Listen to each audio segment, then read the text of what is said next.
কথার মান। এক পাশে দাঁড়িয়ে ভক্ত জিজ্ঞেস করলেন কৃষ্ণ কোথায়, আরেক পাশে দাঁড়িয়ে মহাজন বললেন কৃষ্ণ কথায়। হ্যাঁ, কৃষ্ণ কোথায়? জোরে বলুন, কৃষ্ণ কথায়। কৃষ্ণ তো দূরে নেই, এই কৃষ্ণ কথার মধ্যেই কৃষ্ণ আছে, যদি খুঁজে বের করতে পারেন। ভগবান দূরে নেই, কৃষ্ণ কোথায় বলছে কৃষ্ণ কথায়। যদি খুঁজে বের করতে পারেন, এই কৃষ্ণ কথার মধ্যেই কৃষ্ণ আছে। এই কৃষ্ণ কথা আমরা শুনি, কিন্তু মানব জীবনে পালন করতে পারি না। আপনাদের বড় ভাগ্য যে সপ্ত দিবস ব্যাপী আপনাদের এই আঙিনায় ভগবানের পরম পবিত্র মধুময় হরিকথা হচ্ছে। তার থেকেও বড় ভাগ্য কি জানেন? এখন কি মাস চলছে জানেন? কি মাস? অনেকে বললেন জ্যৈষ্ঠ মাস, না গো, এখন চলছে পুরুষোত্তম মাস। 3 বছর অপেক্ষা করার পরে এই মাস পাওয়া যায়। এই মাসের স্বীকৃতি জানেন? 12,000 বছর তীর্থ। এই যে আজ ভাগবত হরিকথা শ্রবণ করছি আমরা, 12,000 বছর ধরে তীর্থ ভ্রমণ করলে যেই ফল পাওয়া যায়, আমরা কেউ জীবনে 12,000 বছর বাঁচব? 12,000 বছর বাঁচতে হলে আমাদের কতবার জন্মগ্রহণ করতে হবে? 12,000 বছর ধরে বিভিন্ন তীর্থ ভ্রমণ করলে যেই পুণ্য হয়, এই পুরুষোত্তম মাসে একদিন ভাগবত পাঠ শ্রবণ করলে সেই সুকৃতি, সেই অপার করুণা কৃপা অনায়াসে লাভ করা যায়।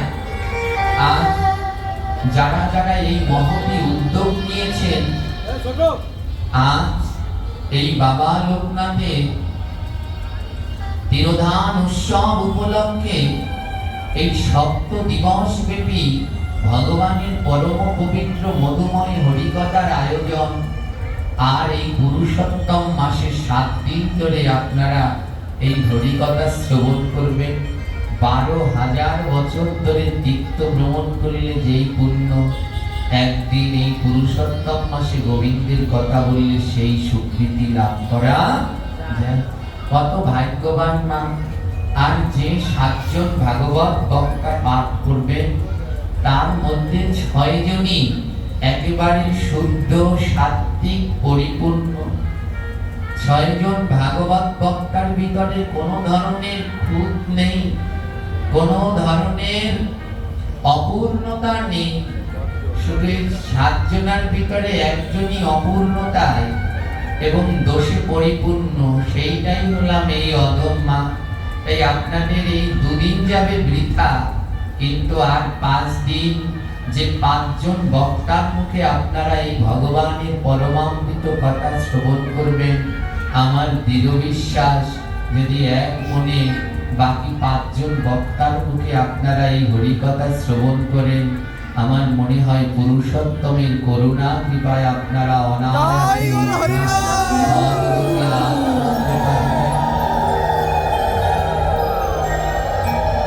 সেই পুরুষোত্তম মাসে আজ গোবিন্দের এই অধরামৃত 7 দিন ধরে আপনারা বড় ভাগ্যবান। কিন্তু এই কথাগুলো একটু মন দিয়ে শ্রবণ করবার চেষ্টা করবেন। এই বক্তারা যা বলছেন এগুলো মানব জীবনে পালন করার চেষ্টা করবেন। যদি পালন করতে পারেন তাহলেই বড় সার্থকতা, নইলে কোনো সার্থকতা নেই। এই যে বক্তারা এসে আপনাদের মাঝে অমৃতময় হরিকথা শ্রবণ করার চেয়ে কি পাচ্ছে? একটা ছোট গল্প শুনি। এক লোক 7 করে একটা কুকুর কিনেছে। তো কুকুরের কাজ কি? মালিককে সতর্ক করা। ঘরে চোর আসলে, ডাকাত আসলে কুকুর ডাকে, ঘেউ ঘেউ করে ডেকে সতর্ক করে দেয়। কিন্তু ওই মালিকের এটা জানা ছিল না যে চোর আসলে কুকুর ডাকে, অচেনা লোক আসলে কুকুর ডাকে। মালিক একটা কুকুর কিনলেন। এবার একদিন ওই মালিকের ঘরে চোর এসেছে, আর যখনই চোর এসেছে ওই বাচ্চা কুকুরটা চোরকে দেখে শুধু ঘেউ ঘেউ ঘেউ ঘেউ করে ডাকছে। আর মালিক ভুল বুঝলো, কুকুর কিনলাম 7 করে আর আমায় ঘুমাতেই দিচ্ছে না। মালিক কি করছে, কুকুরটা বারবার ডেকে দৌড়ে দৌড়ে মালিকের কানের কাছে আসছে। আর মালিক বলছে, তোকে এই জন্য টাকা দিয়ে কিনলাম, আমার ঘুম ভাঙানোর জন্য। পাশে জুতো ছিল মা, জুতো দিয়ে কুকুরটাকে মারছে। যেই মারছে কুকুরটা আবার চলে যাচ্ছে। একটু পরে ওই চোরে তো চুরি করছে, কুকুরটা একটু পরে আবার দৌড়ে আসছে। আবার মালিক জুতো দিয়ে মারছে। হাতের কাছে ঘটি বাটি যা ছিল কুকুরটার গায়ে একের পর এক ছুঁড়ে ছুঁড়ে মারছে, কিন্তু তাও কুকুরটা ঘেউ ঘেউ ঘেউ ঘেউ করছে। সকালবেলা মালিক যখন ঘুম থেকে উঠলেন, উঠে দেখে ঘরের মধ্যে কিচ্ছু নেই, যা ছিল সব চোরে চুরি করে নিয়ে চলে গেছে, শুধু খালি ঘর পড়ে আছে। মালিক বুঝতে পারলেন কুকুরটা কাল সারা রাত্র কেন এমন ঘেউ ঘেউ করে ডাকলো। আমার ঘরের সবকিছু চুরি হয়ে যাচ্ছে, তাই আমাকে সচেতন করবার জন্য কুকুরটা এমন ঘেউ ঘেউ করে ডাকছে।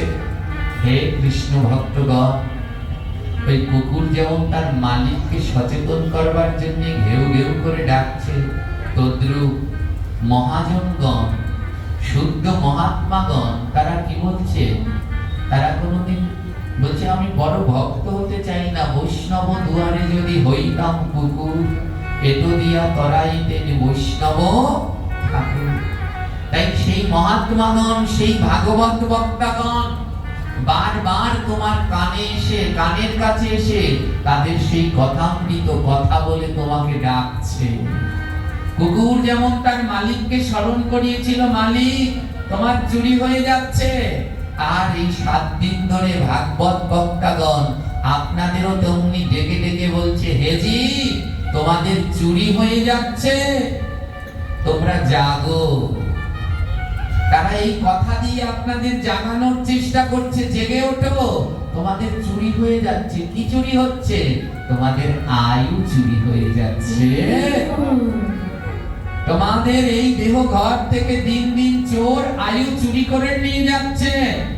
তাই আয়ু থাকতে থাকতে তোমরা সাধু সঙ্গ করো, আয়ু থাকতে থাকতে তোমরা হরিনাম করো, আয়ু থাকতে থাকতে সৎ সঙ্গে যুক্ত হয়ে সদাচারী জীবন যাপন করো। কুকুরকে যেমন মালিক বারবার ঘটি বাটি পিঠ পাটকেল মানে দাঁড়িয়েছিলেন, তারপরও কুকুর এসেছে। আর যে মহাত্মাগণ এই হরি কথা বলবার জন্য আমাদের মাঝে আসে, আপনাদের মাঝে আসে, এদেরকেও এমন অনেক কিছু সহ্য করতে হয়, কত কটু কথা, কত নিন্দা, কত জনার কথা, কিন্তু তারপরেও বারবার তেনারা আমাদের মাঝে আসে। ওই মালিক যেমন দাঁড়িয়েছিলেন কুকুরকে, এই যারা হরি কথা প্রচারের জন্য আসেন এনাদেরকেও এমন যন্ত্রণা সহ্য করতে হয়, কিন্তু তারপরেও তারা বারবার আসেন আমাদের জাগানোর জন্য। জেগে ওঠো, জেগে ওঠো, চোর তোমার সব চুরি করে নিয়ে যাচ্ছে, তোমার আয়ুগুলো সব চোর হরণ করে নিয়ে যাচ্ছে। তাই যে কয়দিন থাকবে, থাকতে থাকতে ভগবানের এই নির্দেশিত পথ পালন করো।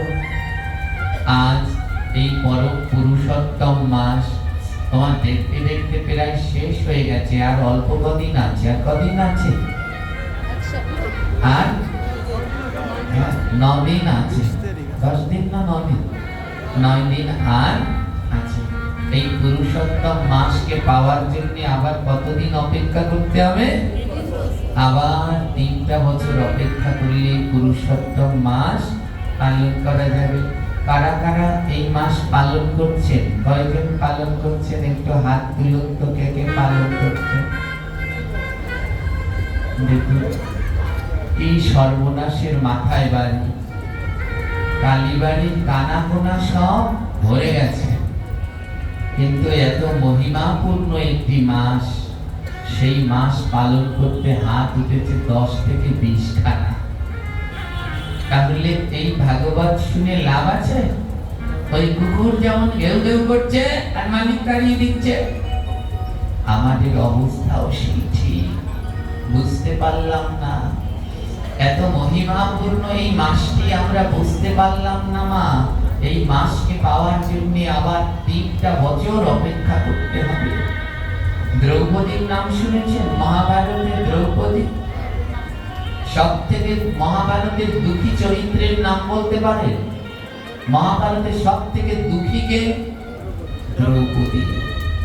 সব থেকে গোবিন্দকে ভালোবেসেছিলেন কে? দ্রৌপদী। সব থেকে ভালোবাসতেন ভগবানকে, ভালোবাসতেন, আবার সব থেকে দুঃখ পেতেন দ্রৌপদী। আমার দ্রৌপদী কেমন দুঃখী জানেন? এ জগতে যার মা নেই সে বড় দুঃখী। সবার হয়তো মায়ের গর্ভে জন্ম হয়, কিন্তু দ্রৌপদীর মায়ের গর্ভে তার জন্মই, জন্ম থেকেই তিনি দুঃখী। জন্ম হলো একটা অন্য কারণে, বিবাহ হলো, সেখানে গিয়ে তিনি বিভক্ত হলেন, 5 জন স্বামী হয়ে গেল দ্রৌপদী। হ্যাঁ, শ্বশুর বাড়িতে গেলেন, কিছুদিন পরেই চলে যেতে হলো বনবাসে, সারাটা জীবন বনে বনে কাটাতে হলো। তারপরে একটু আনন্দ হলো, 5টা ছেলে, দ্রৌপদীর 5 ছেলে। আর কুরুক্ষেত্রের যুদ্ধে দ্রৌপদীর 5টা ছেলেই মারা যায়, কিন্তু অন্যরকম ভাবে। 5টা ছেলের মাথা কেটে নিয়ে যায় অশ্বত্থামা। দ্রৌপদী এমন এক হতভাগী মা, মৃত্যুর পরে ছেলের মুখটাও দেখতে পারেনি।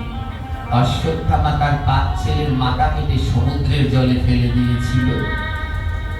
দ্রৌপদী শেষকালে জিজ্ঞেস করেছিল গোবিন্দের কাছে, গোবিন্দ, আমার এত দুঃখ, এত যন্ত্রণা, প্রভু বলো না, আমি পূর্ব জন্মে এমন কি পাপ করেছিলাম যেই পাপের ফলে আমার জন্ম থেকেই এত যন্ত্রণা ভোগ করতে হলো?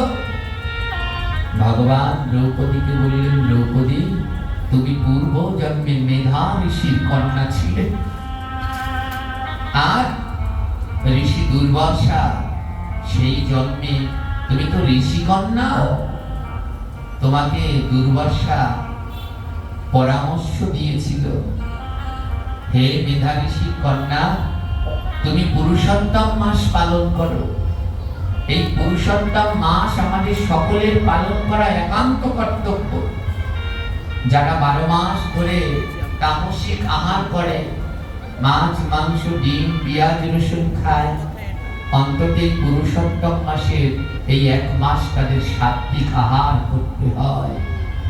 অনেকে বলবেন, বাবা, যারা মাছ মাংস খায় শুধু কি তাদের জন্যই নিয়ম? না, সবার জন্য আছে।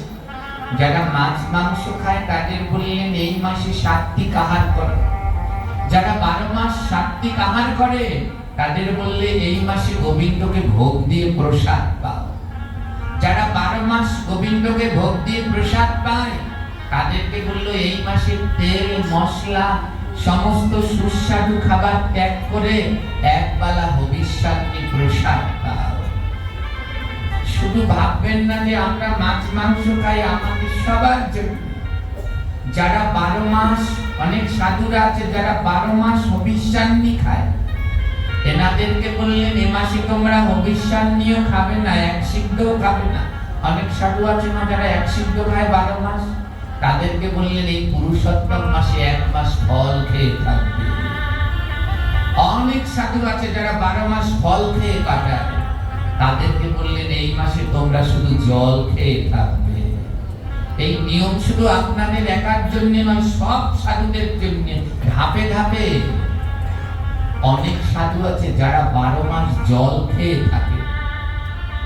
বলে এমন সাধু আছে যারা 12 মাস জল খায়? হ্যাঁ আছে। আমি তো দেখিনি, দেখবেন কি করে? এই সাধুরা লোকালয়ে থাকে না, এটা ত্যাগী। এরা হিমালয় পর্বত জঙ্গলের মধ্যে বিরাজ করে। তোমার বাবা লোকনাথের জীবনে, বাবা লোকনাথের গুরুদেব ভগবান গাঙ্গুলি দেহত্যাগ করবেন, তখন এই তার 2 শিষ্য বাবা লোকনাথ আর বেণী মাধবকে আরেক গুরুর কাছে তুলে দিয়েছিলেন, তার নাম তৈলঙ্গ স্বামী। যখন বাবা লোকনাথ তার দুই শিষ্যকে তৈলঙ্গ স্বামীর কাছে তুলে দিয়েছিলেন, তখন তৈলঙ্গ স্বামীর বয়স ছিল 300 বছর। চিন্তা করতে পারেন, তখন তৈলঙ্গ স্বামীর বয়স ছিল 300 বছর। তাকে বলা হতো কাশীর জ্যান্ত শিব। ভজন করতেন তৈলঙ্গ স্বামী, এই মাটিতে বসে নয়, খাটে বসে নয়, বিছানায় বসে নয়। তৈলঙ্গ স্বামী জপ করতেন কাশীর গঙ্গা বা নদী পুকুরের মধ্যে বসে, জলের মধ্যে বসে, জলের মধ্যে বসে জপ করতেন। বলে এত জায়গা থাকতে জলের মধ্যে যেতেন কেন? কেন জানেন? কারণ আমাদের যারা এই ভজন করতে যাবে, একজন সাধু আসবে, একজন দেখতে আসবে, কথা বলতে আসবে, জানতে আসবে, এতে সাধকের ভজনে বড় সমস্যা হয়। তাই তৈলঙ্গ স্বামীকে কেউ যেন সমস্যা করতে না পারে। নাম তখনই কাজ করবে, কখন? যখন নামই শুধু, যিনি নাম জপ করছেন তিনি শুধু নামই কথা চিন্তা করবেন। নাম করবার সময় শুধু ভগবানের চিন্তা হবে, অন্য কারো চিন্তা। যদি এমন ভাবে নাম করা যায় তখনই তো ভগবানকে পাওয়া যায়। তৈলঙ্গ স্বামী তাই জলের মধ্যে বসে জপ করতেন, যেন কেউ তার ধারে কাছারেও আসতে না পারতেন। জানেন, এমন অনেক সাধক আছে যারা সারা বছর জল খেয়ে থাকে। তাদের জন্য সিদ্ধান্ত দিল এই পুরুষোত্তম মাস এলে তোমরা জলও খাবে না, শুধু নিঃশ্বাস গ্রহণ করবে। একটা জিনিস ভেবে দেখুন, আমরা সারা দিন ধরে খাটাখাটনি করি, এই করি সেই করি, দিন শেষে এর মূল কারণ হলো খাওয়া। খাওয়ার জন্য, সুখ বিলাসের জন্যই এত কিছু আমরা করছি।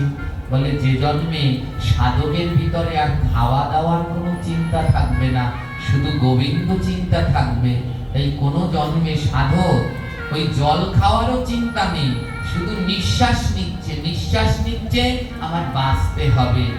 নিঃশ্বাস নিয়ে যদি কোন জন্মে এই পুরুষোত্তম মাসে ভগবানকে প্রাণ ভরে স্মরণ করতে পারে, সেই জন্মেই সাধক পুরুষোত্তম লাভ করতে পারবে, তার অগ্রে নয়। তাই এমন দুর্লভ পুরুষোত্তম মাস এলো, কিন্তু চলেও গেল, আর মাত্র 9 দিন বাকি, কিন্তু আমরা টের পেলাম না।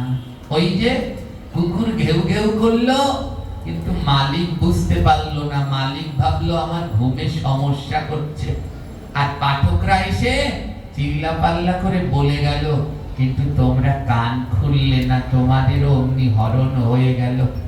যারা পালন করলেন না, 1 মাস থেকে 21টা দিন চলে গেল, আর মাত্র 9টা দিন আছে, আর মাত্র 9টা দিন আছে। মা, এই পুরুষোত্তম মাসের এই 9 দিন আপনারা পালন করুন। আর এই 9 দিনের ভিতরে আপনারা আরো 7 দিন ধরে, 7 দিন এখানে হরিকথা হচ্ছে, আরো 5 দিন ধরে আপনারা এখানে ভগবানের কথা শ্রবণ করার সুযোগ পাবেন। এই পুরুষোত্তম ব্রতের আর 9 দিন বাকি, আর আপনারা বড় ভাগ্যবান যে আরো এখনো 5 দিন ধরে আপনারা ভগবানের এই কথা শ্রবণ করতে পারবেন। তাই যারা এই কয়দিন পালন করেননি, তারা আজ থেকে শুরু করে দিন, যে এই বাকি 9টা দিন আমরা ভগবানের এই পুরুষোত্তম মাস পালন করার চেষ্টা করি। এই 9 দিনে কোনো অখাদ্য খাবো না। এই 9 দিন নিয়ম করে সকালবেলা ব্রহ্ম মুহূর্তে উঠে স্নান করব। এই 9 দিন ভগবানকে, এই মাসে 33 কার্য করতে হয়, 33 বার ভগবানকে প্রণাম, 33 বার পরিক্রমা করা, ভগবানকে 33টি তুলসী পাতা প্রদান করা।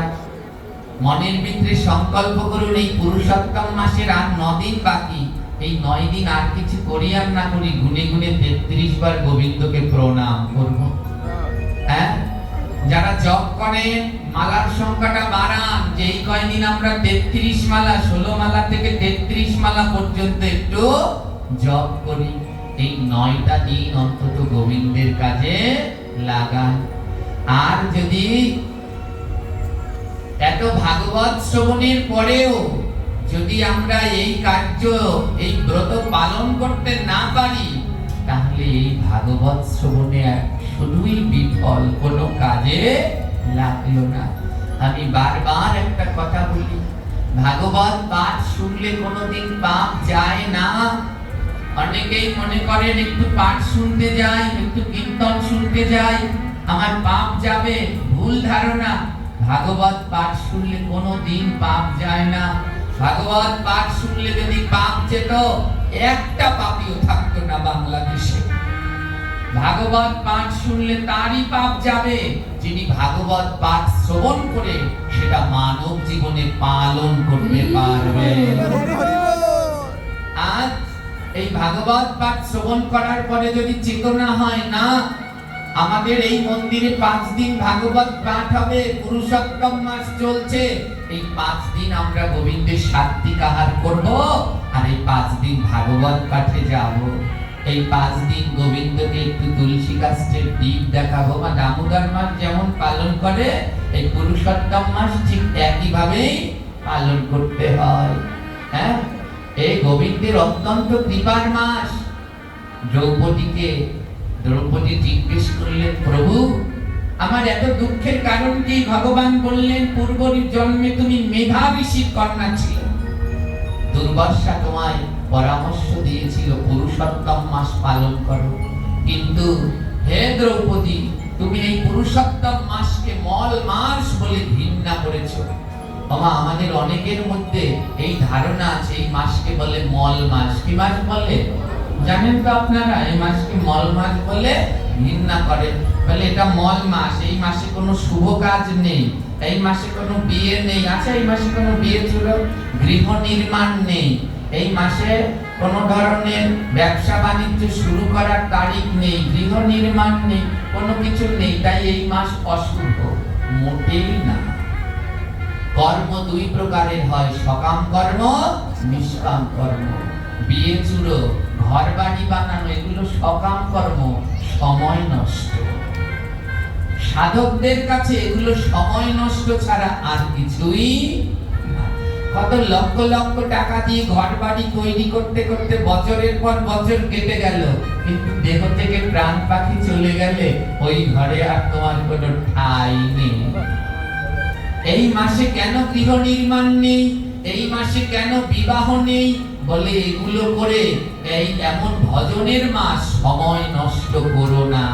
এই মাস হলো ভজনের মাস, এই মাস ভগবানকে ডাকার মাস। তাই এই সমস্ত করে এই একটা মাস সময় নষ্ট নয়, এই একটা মাস গোবিন্দের নামে ভজন করে যাও, একদিনও নষ্ট করো না। কিন্তু দুঃখ হলো এতজন ভক্তের মধ্যে মাত্র 20-30 জন এই মাসটাকে পালন করে চলেছেন, আর বাকি জনদের জীবন থেকে 21 দিন চলে গেছে। তাদের আর 21 দিনের পুরুষোত্তম মাস পালন করা। অনেকে মনে মনে ভাবছেন, থাক বাবা, আগে তো জানতাম না, সামনের বছর হলে করব। তোমার সামনের বার আবার পুরুষোত্তম মাস পেতে হলে আপনাকে 3 বছর অপেক্ষা করতে হবে। কত বছর? আপনি কি আর 3 বছর বাঁচবেন গ্যারান্টি আছে? কোনো গ্যারান্টি নেই। তাহলে কি করব? বলে বাকি যে 9টা দিন আছে, ওই 9টা দিন অন্তত করো। আমাদের পার্শ্ববর্তী ধর্মে, ইসলাম ধর্মে রোজা হয় না? হয় তো? তারা 1 মাস ধরে রোজা রাখে কি না? সবাই কি 1 মাস রাখতে পারে? জোরে বলুন, পারে? কেউ 10টা রোজা রাখে, কেউ 5টা, কেউ 9টা, কেউ 7টা, এমন তো। তদ্রূপ ওনাদের ধর্মে যেমন 1 মাস রোজা, তদ্রূপ আমাদের ধর্মে দামোদর মাস, পুরুষোত্তম মাস 1 মাস ব্রত। ওরা বলে রোজা, আমরা বলি ব্রত। কেউ যদি 21 দিন পারেননি, বাকি 9 দিন অবশ্যই পালন করুন। এই 9 দিন গৃহ থেকে তামসিক আহার ত্যাগ করে ভগবানের সাত্বিক আহার করুন, এবং অবশ্যই ভগবান পুরুষোত্তমের কৃপা লাভ করুন। ভগবান শ্রীকৃষ্ণ বললেন, দ্রৌপদী, পূর্ব জন্মে তুমি এই মাসকে মল মাস বলে অবহেলা করে পুরুষোত্তম ব্রত পালন করনি, আর সেই পুরুষোত্তম ব্রত পালন না করার ফলে এই জন্মে তোমাকে এত দুঃখ যন্ত্রণা ভোগ করতে হয়েছে। চিন্তা করুন, তিনি ঋষিকন্যা ছিলেন পূর্বজন্মে। আমার ঋষিকন্যা হলে তারা কি মাছ মাংস পেঁয়াজ রসুন খেত? জোরে বলুন। দুর্বাসা ঋষি বলেছিলেন ব্রত করতে, অর্থাৎ ভবিষ্যৎ করতে, এক সিদ্ধ পেতে, নিয়ম করে দিকদান দেখানো, পরিক্রমা করতে। সেটাই দ্রৌপদী করেনি, তার জন্য এই শাস্তি পেয়েছে। আর যদি এই মাসে অখাদ্য খান তাহলে কোন শাস্তি পাবেন? নিজেরা ভাবুন, এই মাসে যদি অখাদ্য খান তাহলে কোন শাস্তি পাবেন? তাই আসুন বাকি 9টা দিন, অন্তত এখানে যে 5 দিন ধরে ভাগবত হবে, এই 5 দিন ধরে সাত্বিক আহার করি। আর যার যার সামর্থ্য আছে সে বাকি 9 দিন ধরে সাত্বিক আহার করে বাকি 9টা দিন পুরুষোত্তম ভগবানের নামে পালন করুন। আপনার এই জীবনটাকে ধন্য করুন মা। চোর আপনার আয়ু হরণ করে নিয়ে যাচ্ছে, কিন্তু আপনি টের পাচ্ছেন না। আপনার সব চলে যাচ্ছে, কিন্তু আপনি বুঝতে পারছেন না। তাই বাকি 9 দিন ধরে আপনারা সবাই এই পুরুষোত্তম ব্রতের সাথে যুক্ত হন। এবার কার কার মনের একটু পরিবর্তন হলো যে না, একদিন তো 21 দিন তো গেল, আর বাকি 9 দিন আছে, এই 9 দিন অন্তত গোবিন্দের নামে এই পুরুষোত্তম ব্রতটা থাকার চেষ্টা করি। আমার সারাদিন না খেয়ে থাকা লাগবে? জোরে বলুন। শুধু ওই কটা জিনিস, মাছ মাংস পেঁয়াজ রসুন ডিম বাদ দিয়ে কটা দিন একটু সাত্বিক আহার করুন, আর একটু মালা জপের সংখ্যাটা বাড়ান। সন্ধ্যাবেলায় প্রভুকে একটু দীপদান করুন, আর যদি সম্ভব হয় 33 বার গোবিন্দকে একটু প্রণাম করুন। অনেক সময় নষ্ট হয়ে যাবে। ভগবান এই মাসে সব ঘরবাড়ি বিয়ে ছিল সব শুভ কাজ বাদ দিয়ে দিলেন, বলে তোমরা যেন একটু এই মাসটা পালন করার সুযোগ পাও, কিন্তু তাও আমরা বললাম না। এবার আসুন তো দেখি কার কার মনের পরিবর্তন হলো। দেখি কয়জনে হাত তুলতে পারেন যে না, এবারে বাকি 9টা দিন একটু চেষ্টা করে দেখি পারি কিনা। জোরছে মা, মনে সাহস নেই, ভয় নেই। কেন পারবেন না? প্রেমছে প্রভুর নামে হাত তুলে দিন, গোবিন্দের নামে হাত তুললে তিনি আপনাকে সাহায্য করবে। অনেকে ভয় পাচ্ছেন, যদি না পারি হাত তুলবো ঠাকুরের সামনে বসে। এই ভয় দ্রৌপদীও পেয়েছিল, বস্ত্রহরণের সময় পেয়েছিল না? দ্রৌপদী নিজেকে রক্ষা করতে গেল, পেরেছে রক্ষা করতে। ভগবান কখন এসেছিল? যখন দ্রৌপদী 2 হাত তুলে ডেকেছিল। তাই গোবিন্দের নামে 2 হাত তুলতে ভয় পাচ্ছেন কেন? আপনি যদি 2 হাত তোলেন, আপনাকে অবশ্যই প্রভু এই 9 দিন ব্রত পালনের জন্য সাহায্য করবার জন্য এগিয়ে আসবে। তাই প্রভুর নামে 2